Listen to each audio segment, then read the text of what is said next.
just want to figure it out. And listen, I share a lot of your views and a lot of your frustration. I'm just trying to understand a little bit of the plan, and maybe you're still working that out. And by the way, I think that's a good answer to say we're still figuring it out, because it's only been 2 weeks since the election, and you've only had this idea for a few months.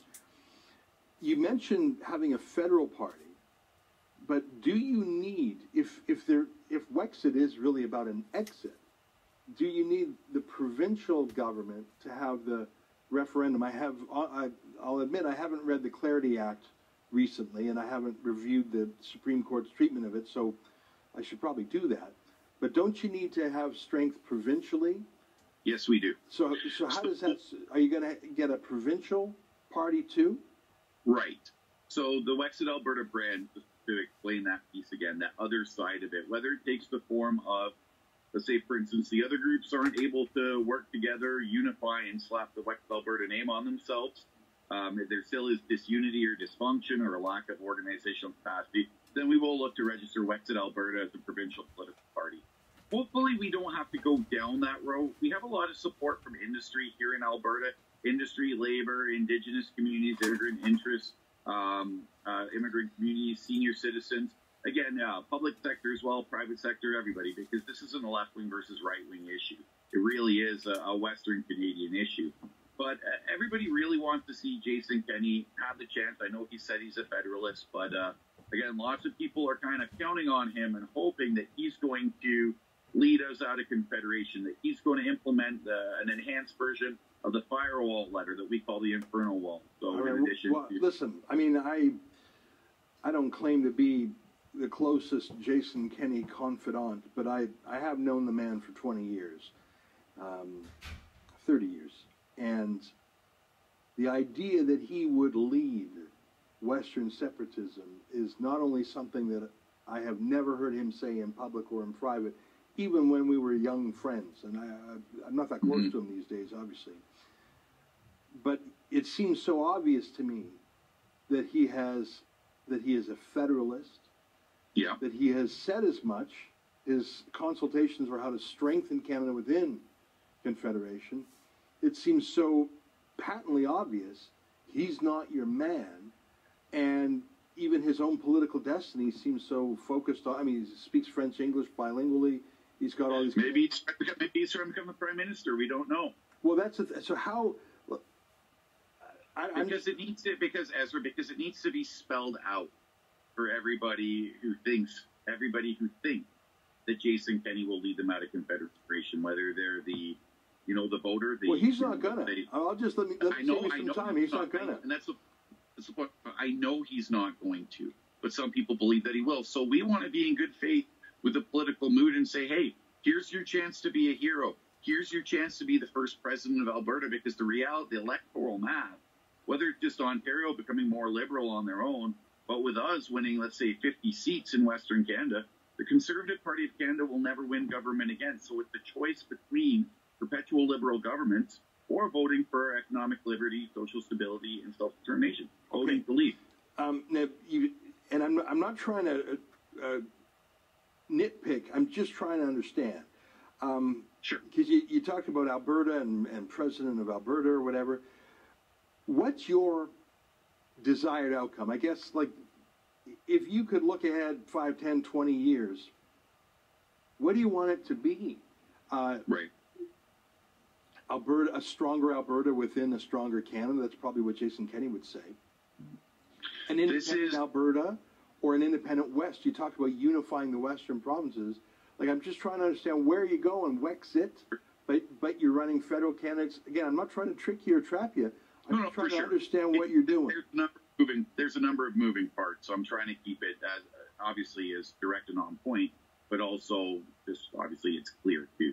So the vision is simply this: we're marching toward independence. We're marching towards our sovereignty. The Wexit Canada, in a sense, is the shield fighting back against federal regulation, Bill C-69, C-48, whatever other horrible thing Justin Trudeau's going to come up with his new green economic plan that, when he announces his cabinet ministers on November 20th. So Wexit Canada, in one sense, serves as a shield, and also as a catalyst to help the provincial separatist parties in each of the 4 provinces. Obviously, more stronger in Alberta and Saskatchewan, but Northern BC is very supportive. But what separatist party? Like I don't. Are there separatist parties in the 4 Western provinces? Oh, they are starting. There will be Wexit BC, Wexit Alberta, Wexit Saskatchewan, Wexit Manitoba. Absolutely, 100%. And are those going to be something that you organize? I'm involved in the organization with it right now. All right. So anyhow, I won't press you more on that. I'm just trying to understand. But I can say very clearly, Ezra, we're marching towards independence. So if the powers to be in Eastern Canada, in Ontario, in Quebec, in the Senate, all of it, say, okay, we will open up the Constitution. We will have an equal, elected, and effective Senate. We will have proper regional regional representations for the provinces. I live in a riding with 177,000 people per 1 member of parliament. An Atlantic Canadian has a member of parliament for every 38,000. So to be able to, even out the seat count, scrap the carbon tax, scrap Bill C-69, scrap unfair equalization program, then I think that we have a basis and allow free trade throughout the country. Then I think that we have a basis to be part of the country. But until those things happen, and the ball is in the court of Eastern Canada, obviously you saw that Canadian senators group, those 11 people, I think 5 of them only happen to be from the West. They're going to focus on regional issues. We don't have an equal elected effective Senate, not like advanced democracies like Australia or Germany or the United States or even Russia, to recognize that you have to have balance for the region so you don't have the tyranny of the masses voting to out-tax and out-regulate less populated, more resource-rich areas. So I think if they want to open that up and say that, we need to do this, then I think there's a basis to continue to be a part of the country, because otherwise we are marching towards separation. So are you going to be the leader of the party? Or are you the leader? I am the leader of Wexit Canada. And that's that's seeking registration as a party. Will you have a party leadership contest, or will you just sort of be the leader? We'll just see how it goes for now. The reality is about effectiveness. It's not about me. It's not about anybody. It's about achieving the effect and achieving the results, which, by the way, I think we're doing right now. We're already having this national conversation. And I think that I think Diane Francis wrote in the Business Post, Financial Post, that Alberta needs a new deal right away or separation is inevitable. I think that people who are paying attention, and again, it takes me, there's moving pieces. We've got to explain the plan maybe 1, 2, or 3 times. But when they see how it results in the electoral math and the disposition of voters here in Alberta, recognize that this is going to happen if something drastic isn't taken to ensure that our interests here in Western Canada are protected, because we simply won't allow, our well-being and our futures and the future of our children and our grandchildren to be contingent on the benevolence of Justin Trudeau or Eastern Canada. That's not a sound plan. All right. Well, I look forward to you fleshing things out. And again, I feel like I don't want to cross-examine you here. You're a lawyer. It's okay. I'm trying. So I thank you for your attention, and good morning, YouTube. This particular conversation with Peter Downing I found to be extremely of interest. On the one hand, this is what EZRA is trying to get at, because he's trying to understand really if Peter Downing is doing this for Wexit or if he's trying to grab power. So a little bit on him. He was a policeman or police officer with the RCMP. He's had a lot of police background. He would be, military background. So I would consider him a highly orderly individual, high in orderliness.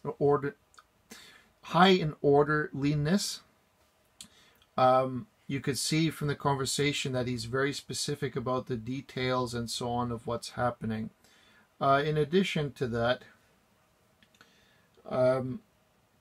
what was the specific desire? That's what EZRA is trying to figure out. So it looks like this gentleman is trying to inspire his followers in Wexit to create growing movements of Wexit province by province, but also that he himself wants to attack on the federal level. So it looks like EZRA Levant is trying to understand why on earth he would do something like that when the PPC, a party I argue that would get the farthest with Western separatism, because its motivation wasn't Western separatism, it was make Canada essentially great again, to borrow it from Trump. So there are a few points here I want to get out of the way. First of all, the point that the separatist movement that this guy is creating, is it based on a desire to make Alberta strong, Canada strong, or is it a grab for power? I'd say this individual is using the political climate to his advantage. He seems to be, at the end of this clip, somewhat agitated with Ezra's line of questioning, because Ezra is trying to figure out why he's doing it. Is he the so-called leader of Wexit? Is there a leadership race? Are you trying to get power accumulated for yourself and using the political climate to get power?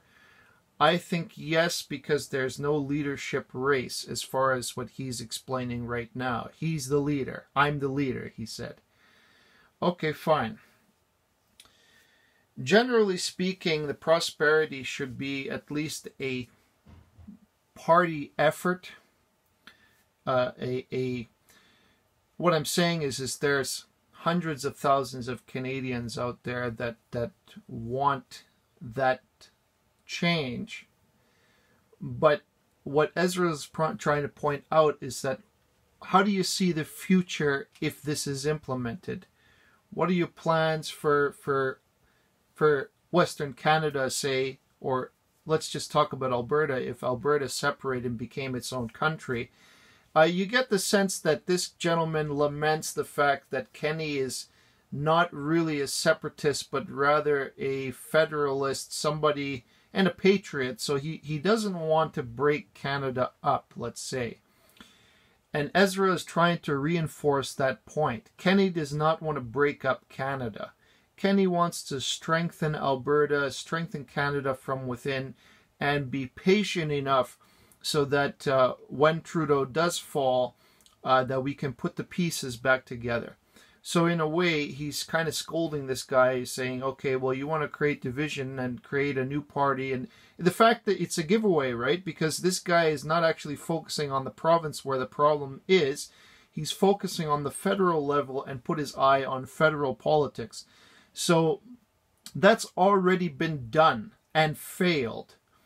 Maxime Bernier is the one that got the farthest on that point.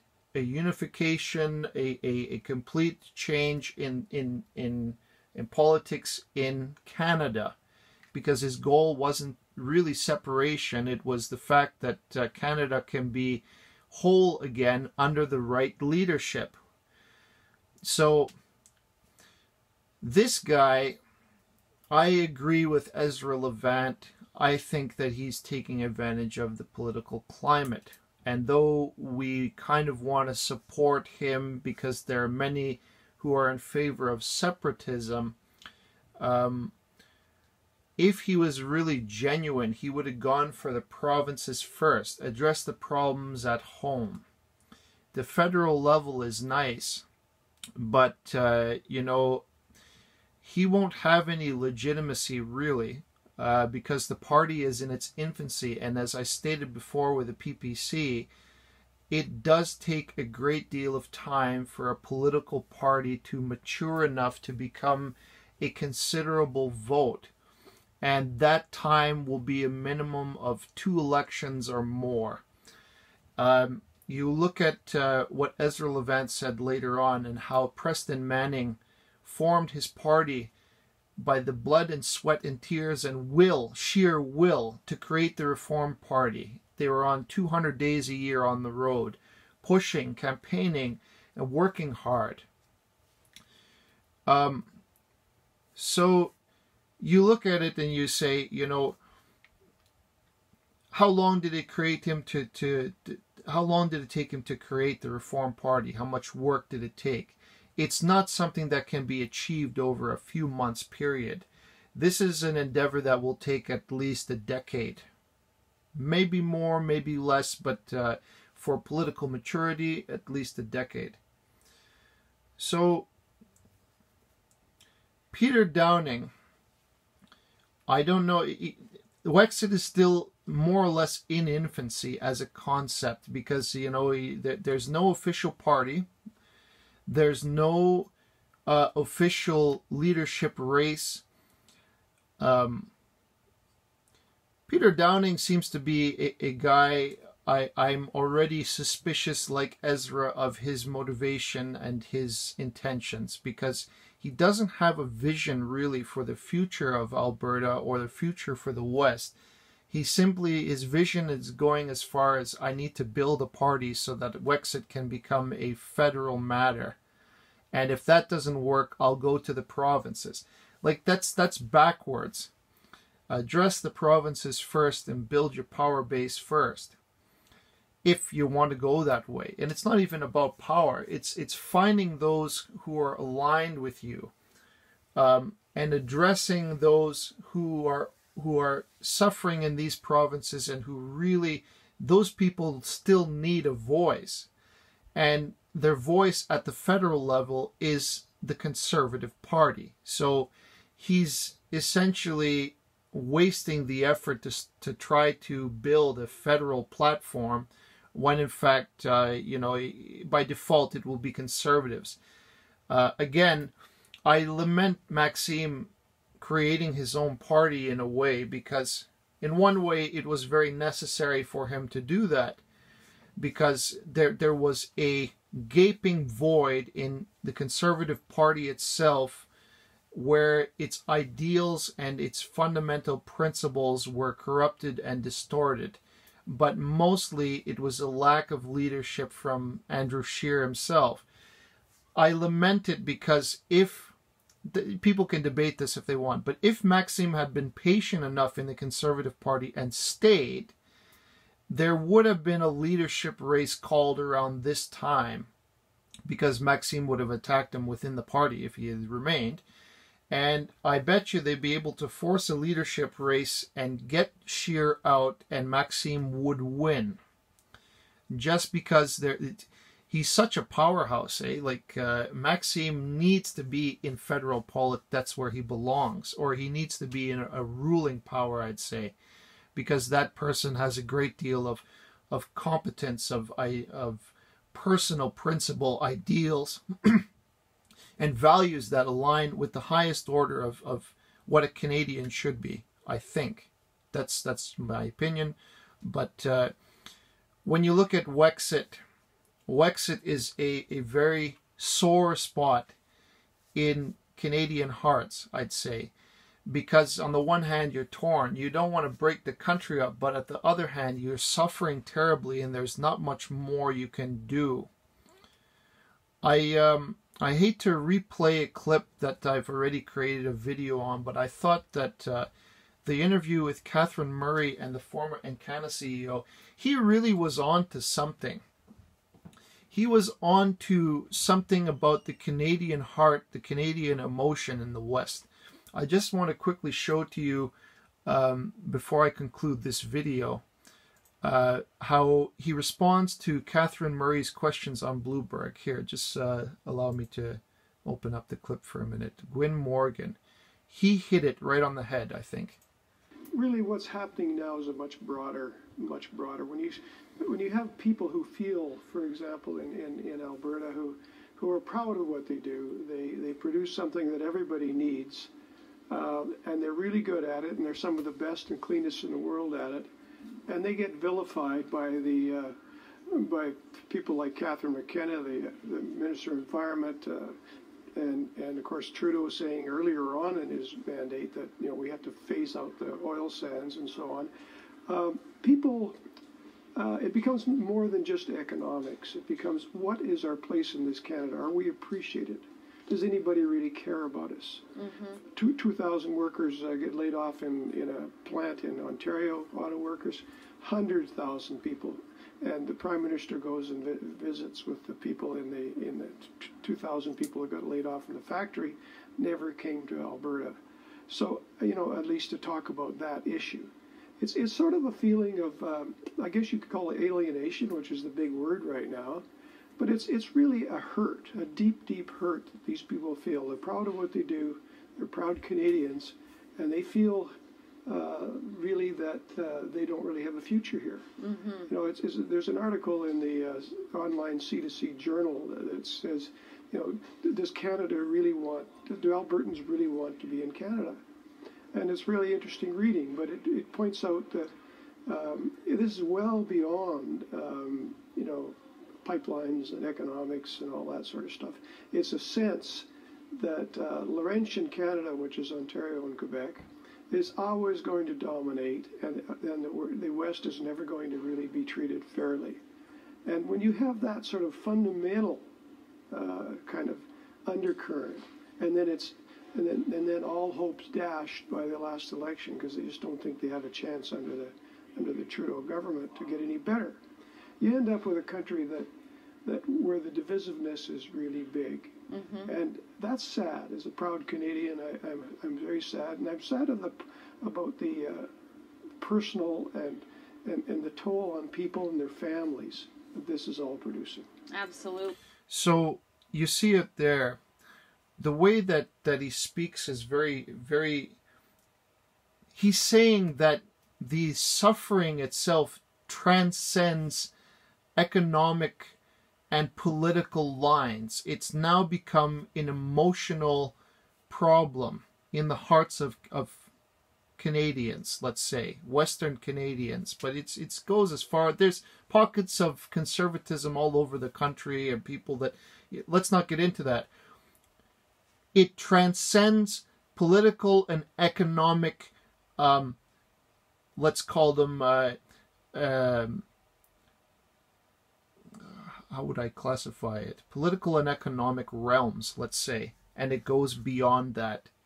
It's a deep hurt, a suffering, a wound dealt to Western Canada. So the fact that this gentleman can phrase it so nicely, because at our hearts, we really don't want to break Canada. This country has a great sense of prosperity, of meaning, of peacekeeping, of fairness, at least in our history. We are a country that cares about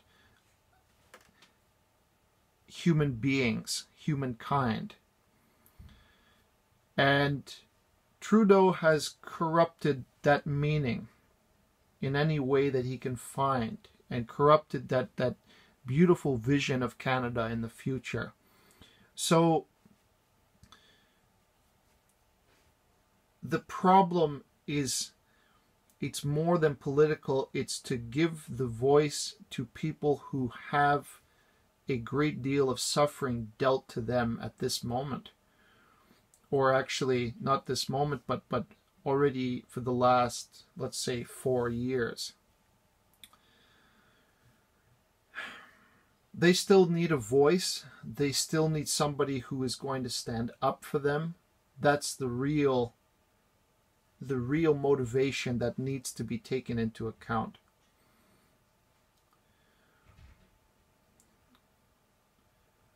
So in that way, Wexit it's not a political movement, really. It is based in an emotional hurt that's been dealt to the West, and it can be addressed at the provincial level if done correctly, because what we need is not necessarily separation, but what we need is a way to leverage the federal government to get what we have to get, what we need.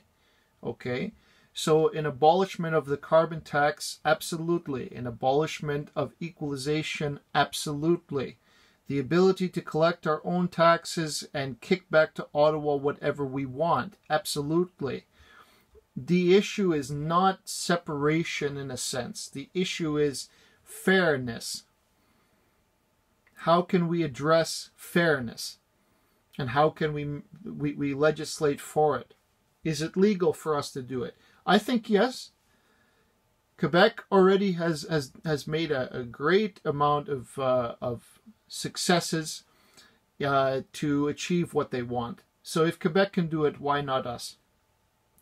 By hook or by crook, it needs to change. The political power is extremely top-heavy, let's say, leaning toward Eastern political climate in Quebec and Ontario, but not all of Ontario. I don't want to try to specify zones, but let's say Eastern Canada. And what needs to happen is a power shift away from, that's the core of the problem, really. Remove power away from the federal government, especially economic control, and pronounce our sovereign economic control in terms of controlling our taxes, our equalization, and especially the carbon tax, but essentially moving power away from the federal government to the provincial government level. In that way, we can be more autonomous. We can regulate our own. This is a problem that's too great for just one mind to think about. It's a problem for 1,000, 10,000 minds, 100,000 minds. You know, nobody thinks about how complex is this issue and how difficult it will be to implement, but also afterward, what will we do? So in that way, EZRA LEVANT sees farther. He says, okay, so after implemented, what's the vision for Canada? That's the right way to think of it. What are we going to be in 20, 30 years' time? Like we're just going to fragment? So what do you really want? What we need, the problem that needs to be addressed is that economic power essentially is made by Alberta and Saskatchewan and those provinces that rely on energy and push for energy. However, the control of the taxes needs to be removed from the federal level onto the provincial level, and a bunch of other things that need to make us more autonomous. Therefore, we can rectify the problem by taking power into our own province's hands.